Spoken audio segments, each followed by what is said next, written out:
नमस्कार मित्रांनो, मी चाललो आहे दुकानात आणि सध्या बाजारात भरपूर गर्दी असते कारण मुलांच्या शाळा चालू होणार आहेत त्यामुळं आणि त्यांच्यामुळं माझ्या चार्जिंग बल्बची ऑफर पण चांगली चालली आहे. तर जाता जाता आम्हाला आमचे मित्र भेटले होते. यांची 30 वर्ष जुनी दुकान आहे भिंगारे गावामध्ये. श्री इलेक्ट्रिकल वेशीपाशी. तर गप्पा मारत आम्ही नगरपर्यंत आलो. नंतर हे दुकानदार होते पाथर्डीचे, त्यांना मच्छर बॅट घेऊन जायचे होते. तर मच्छर बॅट आपल्याकडे मिळते, गॅरंटी नो गॅरंटी. बल्बची ऑफर पण आपल्याकडे चांगली चालू आहे. तर तुम्हाला बल्ब पाहिजे असतील चार्जिंगचे तर नक्की या.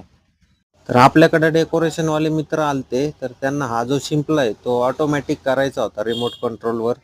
त्यांनी किट वगैरे सगळी मागवली होती, पण त्यांना ते कनेक्शनचं जमत नव्हतं. ते ते घेऊन आलते माझ्याकडे की बाबा याचं कनेक्शन करून दे. तर याचं कनेक्शन करून दिलेलं आहे मी. तर रिमोटवर बघा ते कसं ऑन ऑफ होतंय.